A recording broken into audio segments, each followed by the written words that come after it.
ఇక మరి కాసేపట్లో ఉత్తరాంధ్ర ప్రజల దశాబ్దాల నిరీక్షణ ఫలించబోతుంది. ఎన్నో ఏళ్ల ఆశలకు రెక్కలు రాబోతున్నాయి. భోగాపురం ఎయిర్పోర్ట్ లో తొలి కమర్షియల్ ఫ్లైట్ ల్యాండ్ కాబోతుంది. ఫైనల్ టెస్ట్ రన్ లో భాగంగా ఎయిర్ ఇండియా ఫ్లైట్ ఢిల్లీ నుంచి బయలుదేరి ఈరోజు ఉదయం 11 గంటలకు భోగాపురం ఎయిర్పోర్ట్ రన్వే పై ల్యాండ్ కాబోతుంది. భోగాపురం ఎయిర్పోర్ట్ రన్వే పై ఫ్లైట్ ట్రయల్ రన్ నిర్వహించేందుకు ఢిల్లీ నుంచి ఎయిర్ ఇండియా ఫ్లైట్ రాబోతుంది. ఇక ఈ టెస్ట్ రన్ లో భాగంగా civil aviation minister Kinjarapu Rammohan, అలాగే ఎయిర్పోర్ట్ అథారిటీ, డీజీసీఏ ఉన్నతాధికారులు ఎయిర్ ఇండియా విమానంలో ఢిల్లీ నుంచి భోగాపురం ఎయిర్పోర్ట్ కు చేరుకోబోతున్నారు. Bhogapuram greenfield international airport AP అభివృద్ధిలో గేమ్ చేంజర్ గా మారబోతుంది. ఇది కేవలం ఒక విమానాశ్రయం మాత్రమే కాదు, ఉత్తరాంధ్ర జిల్లాల ఆర్థిక ముఖచిత్రాన్ని మార్చే ఒక అద్భుతం. ఇక ఈ ఎయిర్పోర్ట్ అందుబాటులోకి వస్తే విశాఖపట్నం దక్షిణ భారతదేశంలోనే ఒక ప్రధాన ఆర్థిక కేంద్రంగా మారుతుంది.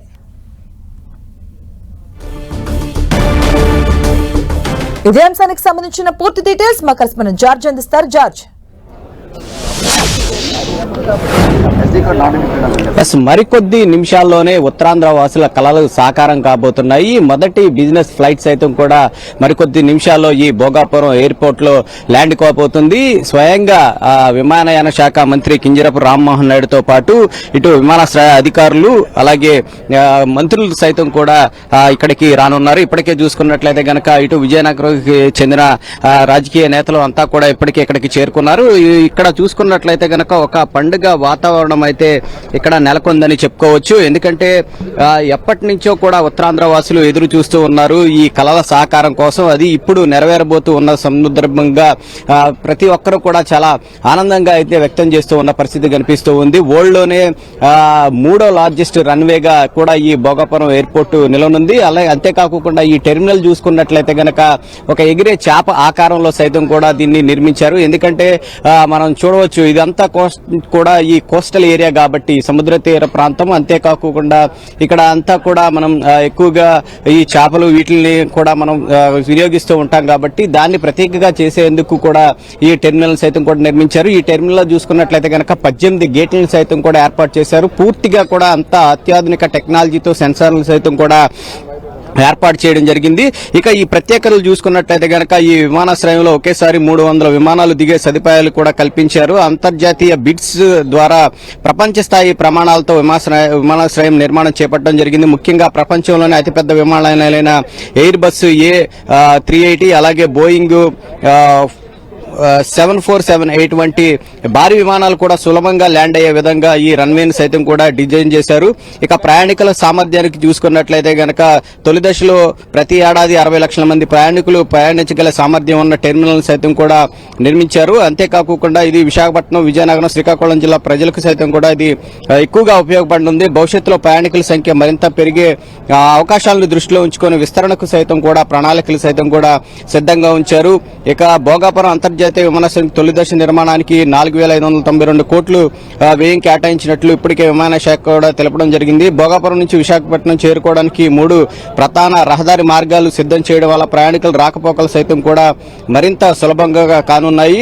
ఇంకా ముఖ్యంగా చూసుకున్నట్లయితే గనక ఈ వాణిజ్యం, పర్యాటకం, ఉపాధి అవకాశాలకు ఇది చాలా కీలకంగా మారనుంది. ఎందుకంటే కేవలం ఇది విమానాశ్రయమే కాకుండా ఒక ఉత్తరాంధ్ర ప్రాంతానికి సంబంధించిన ఆర్థిక పరిస్థితిని సైతం కూడా ఇది మార్చబోతుంది. ఎందుకంటే ఇప్పటికే ఆర్థిక రాజధానిగా విశాఖపట్నం ఉన్న నేపథ్యంలో ఇప్పుడు ఈ విమానాశ్రయం రావడం వల్ల దేశంలోనే అతిపెద్ద ఆర్థిక రాష్ట్రంగా కూడా ఇది మన విశాఖ అయితే వెలుగొందే అవకాశం కనిపిస్తుంది. ముఖ్యంగా చూసుకోవచ్చు ఈ భోగాపురం రన్వే ఇప్పుడు మనకు కనిపిస్తూ ఉన్న ఈ రన్వే ఏదైతే ఉందో ఈ రన్వే ద్వారానే ఎయిర్ ఇండియా విమానం అయితే రానుంది.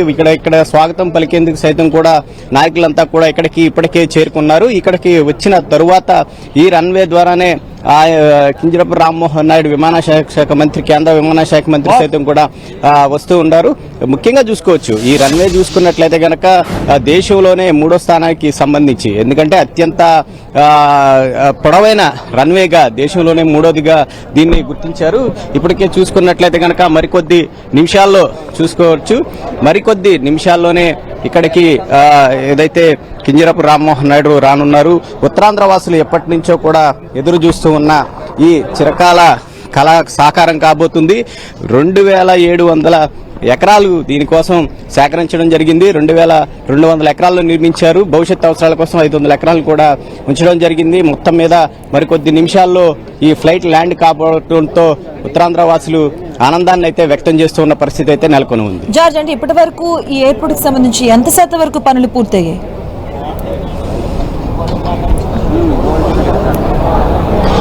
ఇప్పటికే చూసుకున్నట్లయితే కనుక ఈ ఎయిర్పోర్ట్ కు సంబంధించి ఇప్పటికి 60% వరకు కూడా పనులన్నీ కూడా పూర్తి చేయడం జరిగింది. పూర్తిగా అంటే ఇప్పుడు ఈ ట్రయల్ రన్ నిర్వహించిన తర్వాత ఏదైతే బిజినెస్ ఫ్లైట్ వస్తూ ఉందో దీన్ని ట్రయల్ రన్ అనేది నిర్వహించిన తరువాత మిగతా జూన్ నుంచి కార్యకలాపాలు అనేవి ప్రారంభించనున్నారు. ఏదైతే కూటమి ప్రభుత్వం ఏర్పడిన తర్వాత 2026 డిసెంబర్కు ఇది పూర్తిగా ప్రజల్లోకి అందుబాటులోకి తీసుకొస్తామని ముఖ్యమంత్రి చంద్రబాబు నాయుడు చెప్పడం జరిగింది. అయితే దానికన్నా ముందుగానే ఈ పనులన్నింటినీ కూడా పూర్తి చేశారు. జూన్ నుంచి కూడా పూర్తిగా మొత్తం అన్ని కూడా అంటే యథావిధిగా అన్ని ఫ్లైట్లు ల్యాండ్ అయ్యే విధంగా అయితే ఏర్పాట్లు చేస్తున్నారు. దీనికి సంబంధించి ఇప్పటికే చూసుకున్నట్లయితే కనుక ఏదైతే విమాన సంస్థలు ఉన్నాయో వాటితో సంప్రదింపులు సైతం కూడా జరుపుతున్నారు.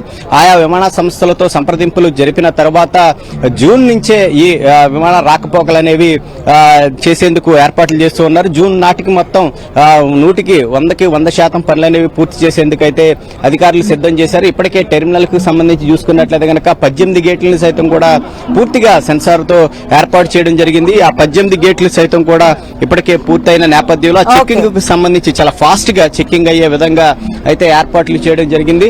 మొత్తం మీద చూసుకున్నట్లయితే కనుక జూన్ నుంచి అన్ని రాకపోకలు జరిగేందుకైతే ఏర్పాట్లను అయితే సిద్ధం చేశారు.